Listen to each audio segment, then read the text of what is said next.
मिलती नहीं ताकत के करे शुक्रिया इंसान बंदों पे खुदा रहता है हर दम ही मेहरबान मिलती नहीं ताकत के أعوذ بالله من الشيطان الرجيم بسم الله الرحمن الرحيم Assalamu alaikum wa rahmatullahi wa barakatuhu. Welcome to the second lesson of this series of a frequency-based approach to learning the translation of the Holy Quran. जिसका नाम है रमजान आया महीना वो Now, going to the lesson specifically, today in the second lesson, inshallah, we'll be looking at two things. The first is the fact that the word is in English is not used in Arabic as the same way we use it in English. And the second is the word man, which is a relative pronoun and a question word. But today we'll be focusing on man as a question word, as in used when you're asking who. So these are the words. Firstly, I want to revise from lesson one. And I just want to mention the importance of revising and going back over what we've done, especially when it comes to both the rules we learned, but specifically learning the vocabulary that we've gone over and revising it. It's like the example of a building. Like a building is built upon foundations, and if a building has weak foundations, you can't build on top because the building depends on the foundations to remain upright. The example doesn't apply here in the same way exactly, because if you learn future words and you forget these, you won't forget those because of forgetting these. But these are a foundation because the frequency-based approach is all about learning the most common, the most essential words at the beginning. So the earlier the words are in this process, the more they're going to come up in the Holy Quran. And that makes the earliest words the most important in terms of the frequency, in terms of how often they come up. So as well as moving on, it's important to revise what we've done before. If you aren't confident about these words, do pause now and just revise them. You can go away and learn them and come back later. The videos, inshallah, won't be going anywhere. But it's important to make sure you remember these. And before saying these, I will pause just before saying each one to give you a chance to pause the video if you want to test yourself, which I would recommend, just to make sure you know them. So then you'll be ready to move on. So starting from the left at the top, we have kataba, which is the root word we looked at last lesson as an example of a word which has loads of words coming from it, and that means he wrote. Min is one of those three words which come up together approximately 9% of the Holy Quran. Min means from. Al is not a word, but if it were a word, it'd be the most common word in the Arabic language and the Quran by far, but it's considered a particle. But it's so common that it's really, really important to learn, and it means the. But it, of course, only comes as a prefix, as an attached to the word it comes with. It never comes on its own in Arabic. Ard comes up in the Quran a lot, and it means earth. Wa is the conjunction that comes up all the time in Arabic, and its meaning comes up in every language, like all the time, no least the Quran, and it means and. Kitab was one of the words we looked at last week, which comes from the root kataba, he wrote, and therefore necessarily will have a relationship in meaning. And kataba means he wrote. Kitab means a book, which of course is something written. And fi means in. Another one of those three words that comes up to make up 9% roughly of the Holy Quran, the other word being the name of God in Arabic, which is Allah. Now, the first thing we have today, if I can just move myself out of the way, the first thing we have today is the fact that the word is not used in Arabic like we use it in English. In fact, it's hardly used in Arabic. And that's because in Arabic, the present tense is assumed by default. So in English, we'd say, for example, Harry is in the house. The equivalent in Arabic would be Harry in the house, because in Arabic, your listener or reader will by default automatically assume the present tense unless the past tense or future tense is specified by a particular word. Like in Arabic, you'd say Harry in the house, and that would be understood to mean Harry is in the house now. you wouldn't have to say Harry is in the house. You just say Harry in the house. You specify the past tense with, for example, Harry was in the house, or the future with Harry will be in the house. But Harry in the house is how Arabic would say Harry is in the house. Now this sentence here is Amina min al-Madina wa Adam fil kahf, which means Amina is in Medina and Adam is in the cave. Looking at this sentence literally, we have Amina, the name Amina, min, of course, meaning from. Al-Madina literally is the Medina, but in English we wouldn't say the Medina, we just refer to the city of Medina as Medina. We wouldn't translate the there. Wa Adam means and Adam, and fil kahf means in the cave. Now kahf and Medina are words that both come up in the Holy Quran. But literally this sentence is Amina from Medina and Adam in the cave.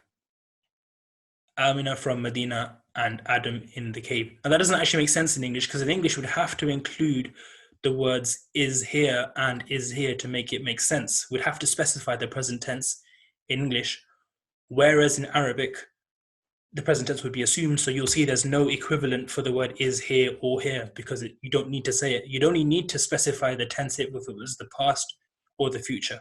Otherwise, this sentence will be assumed to be in the present, so there's no need to say is in either of those clauses, neither here or here. So an example of this is Al-Qur'anu fil masjid, the Quran in the mosque. Literally, the Quran in the mosque.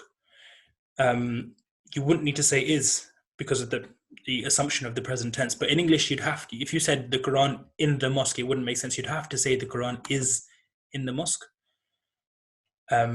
And also we have one of our new words here today, which is masjid. I'm sure a lot of us will know, of course, that masjid means mosque, but just in case for those who don't, one of our new words today is masjid, which means mosque. And of course we have alif lam here, so that would be the equivalent of the in this sentence. The second example is al-kitabu min al-bayt, which again literally means the book from the house. But in English, you'd have to say the book is from the house to specify the present tense, which is already assumed in the Arabic, so you don't need to say it there. And bayt is another one of our words today, which means house. We do come across that word, for example, Bayt al-Futuh, a mosque, meaning in English, the house of victories or the house of successes. So Bayt means house, and here al-Bayt means the house. And the third example for not needing to say is in most cases in Arabic is al-Muslimu min Canada wal-Kitab min Firanza, which means literally the Muslim from Canada and the book from France. But in English, you'd have to say the Muslim is from Canada and the book is from France to specify the present tense, which is automatically assumed in Arabic, so therefore you don't need to say it. And this applies in Arabic all the time and in the Quran all the time. It's one of the most fundamental differences between Arabic and English. The second thing we're looking at today is the word man as a question word, which means who. So in this sentence here, we have man hadha. I've highlighted hadha in red because that's another one of our new words for today. And hadha is what's known as a demonstrative pronoun. As in, it's a word used to demonstrate something, as in this thing in front of me, this thing here.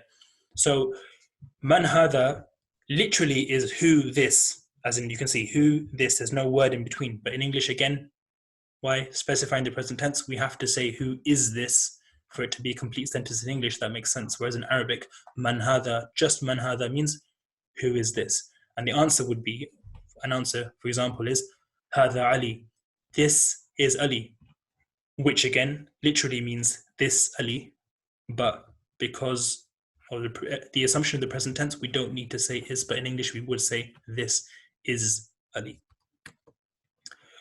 Also, using man, another example is man khalaqa al-ard. So man we've just looked at, and khalaqa is another one of our new word today, which means, which is another root word, which means he created. And I'm sure a lot of us will know that khaliq means creator. And in Urdu, for example, makhluk means created. So these all come from the root word khalaqa, which means he created. So man khalaqa al-ard, Man, who, khalaqa, he created, and al-ard means the earth. And the answer would be khalaqallahu al-ard. Allah created the earth. But you can see here that in English, of course, as we mentioned last time, in English, the subject comes first and the verb comes after, whereas in Arabic, the verb comes first and the subject comes after. So khalaqallahu al-ard, literally in English, would be created Allah the earth. But of course, in English, sentence structure is different. So in English, it's subject, i.e. person, i.e. the person doing the action first, and then the action, as in the verb, comes second, after the subject. So khalaqallahu al-ard, created Allah the earth, in English would become Allah created the earth. And another example is وَمَنْ كَتَبَ هَذَا الْكِتَابِ. Wa and man, who. Kataba, of course, is he wrote, and hadha is one of our new words, which is this, and al-kitab, as we know, is the book. So, وَمَنْ كَتَبَ هَذَا الْكِتَابِ means, and who wrote this book? The answer is, كَتَبَ أُسَامَ هَذَا الْكِتَابِ. Osama wrote this book. Again, literally translating as, wrote Osama this book. But in Arabic, of course, the sentence structure is different. In English, we say, Osama wrote this book. Whereas it literally translates as, wrote Osama this book. These are our new words for today. So we have Bayt here, which means house, like Bayt al-Futuh, for example, house of victories. We have Masjid. Interesting to note that the meme here serves the grammatical function of saying of a place. Taking the meme out for a second, the other three letters we have are Sin, Jim, and Dal, which we'll recognize from the word sajda, which is the position of prostration in namaz, in our 5 daily prayers. That, unsurprisingly, comes from, again, a root word. And the root word is, again, 3 letters like kataba, like khalaqa. The root word here is sajada, which means he prostrated. So the meme in Arabic meaning a place of, means that in Arabic, this word means the place of prostration, the place of sajda. And that's why it's called a mosque, place of prostration, i.e. a mosque. As in we can see sajada and masjid have the same root, so therefore they have to have a connection in meaning. And the connection of meaning here is that a mosque is a place you go and prostrate in, which is why a mosque is called a masjid in Arabic. Man is word meaning who, and here today we're looking at is a question word. Khalaqa is he created. So sure, a lot of us will know that khaliq is creator, and makhluk in Urdu meaning created, for example, as words that have come from khalaqa. As-samawat is the heavens, which we studied ard in the last lesson. So ard and as-samawat come all together, always in the Quran, not always, but often come together, meaning the heavens and the earth. So you'll find that a lot in the Holy Quran. And finally, we have hadha, which is a demonstrative pronoun meaning this. Note the dagger alif here, which is, for example, up in khalaqa, we have 3 short vowels, meaning khalaqa, each one of them short. And what the dagger alif represents here is double a short vowel. So if a short vowel is held for a moment, then the dagger alif on ha would be 2 moments, as in a double of each one of these sounds, as in twice as long. So it wouldn't be hadha, it'd be hadha. As in that dagger alif is actually this alif. It's just rather than being written with a full alif, it's written with an alif on top. But it has the same function as this alif here. It's just written in a miniature version on top of the letter instead of after the letter like here. So that's hadha rather than hadha. And just to make a point, we'll be using the Arabic terms for these diacritical marks, as in the marks you find on top and below letters to signify the vowel sound on them. So we'll be using these. The vowel sign on top of a letter, meaning or signifying the a sound, is called a fatha in Arabic.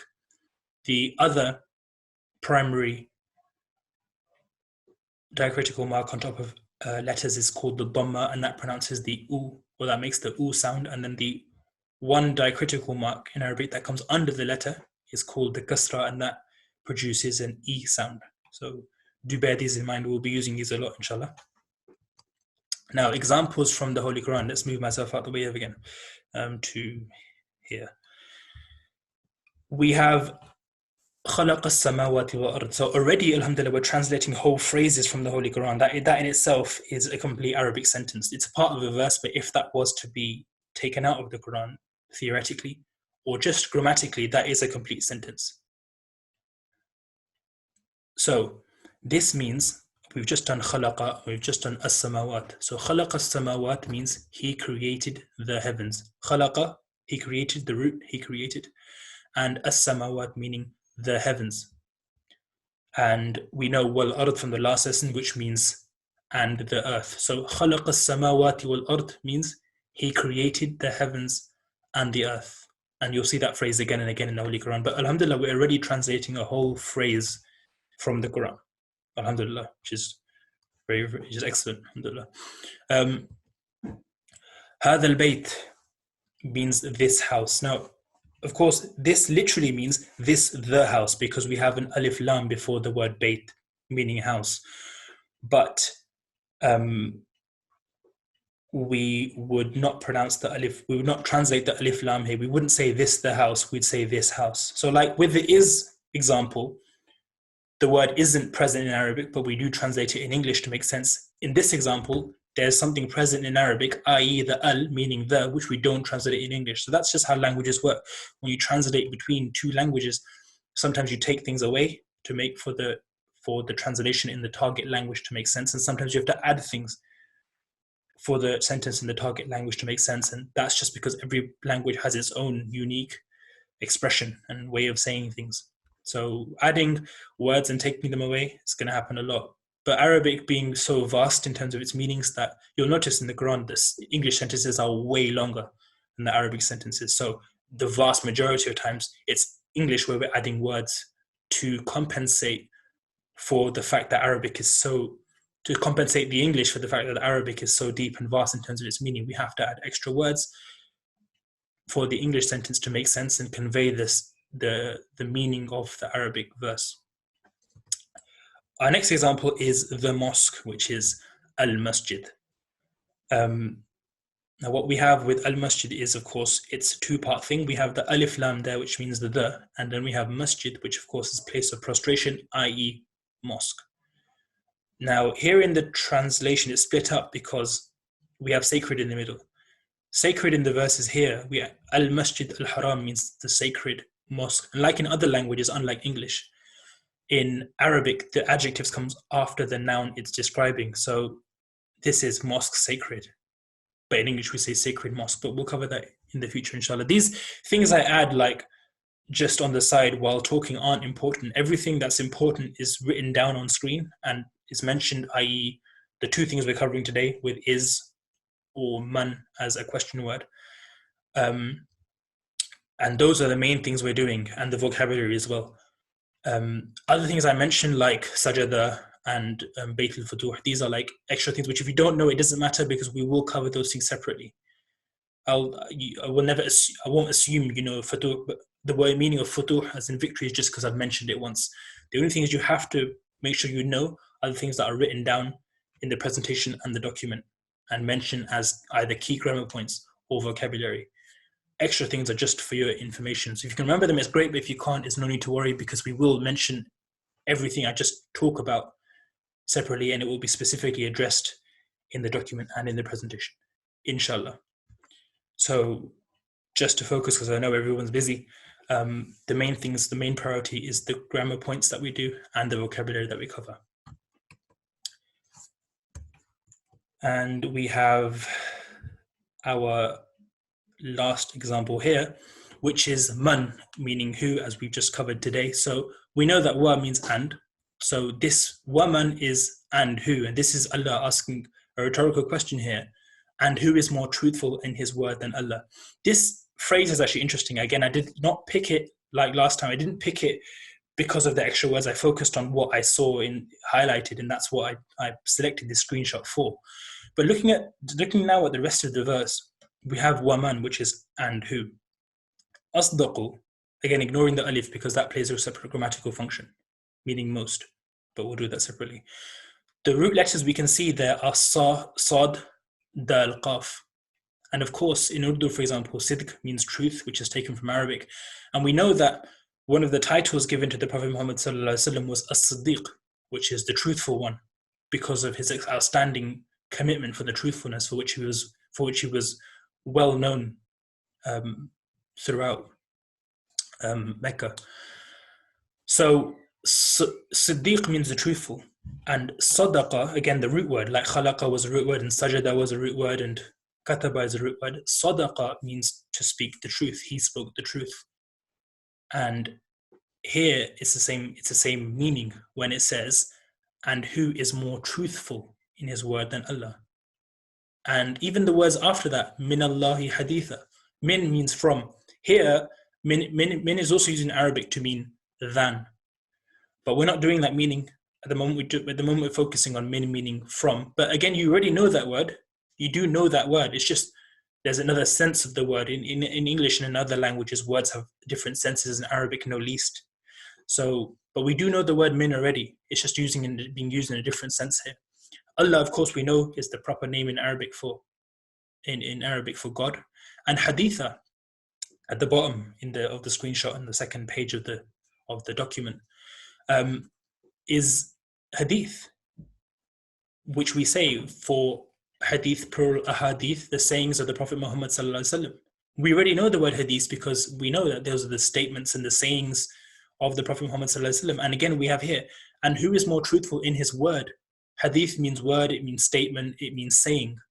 So in this phrase here, وَمَنْ أَصْدَقُ مِنَ اللَّهِ حَدِيثًا, we actually already know or have an idea of what each of those words means. And it's only the second lesson.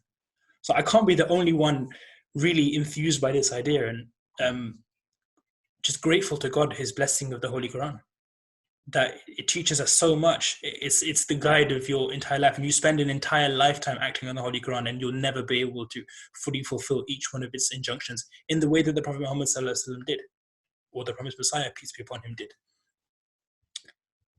But all that meaning and all those different things that we have in the Holy Quran, we're already close to understanding its phrasing, its phraseology, and the words it's used, just evidenced by this phrase here, which I did not pick deliberately. I promise it was just for these two words, wa and man.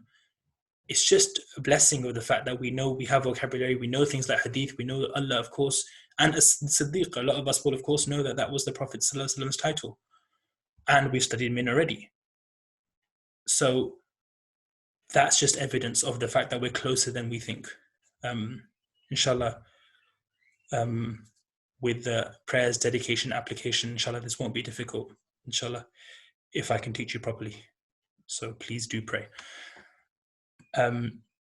Just before we end, it's just a reminder of the new words today. We have 6 new words. Bayt, house, Bayt al-Futuh, for example, house of victories, our mosque. Masjid is the place of prostration, the place of sajda, mosque. Man is a question word meaning who. Khalaqa is he created, as in where we get khaliq from, and makhluk. As-samawat is the heavens, which comes with al-ard, but also separately a lot in the Quran. And we also have hadha, which is a demonstrative pronoun, a word meaning this in Arabic.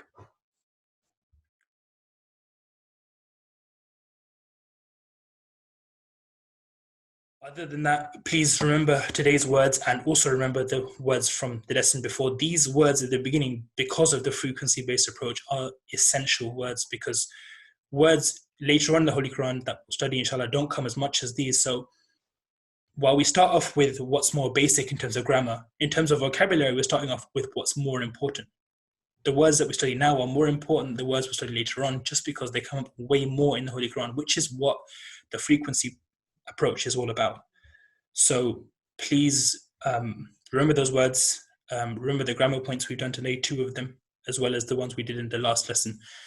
And I really do think within a couple of lessons, when you're reading the Quran, you'll start to notice these things, because we're taking the most direct and efficient approach here, which is to look at the things that come up most in the Holy Quran first. So when you're reading the Quran now, and within the next couple of lessons, inshallah, doubtless you'll be noticing these things.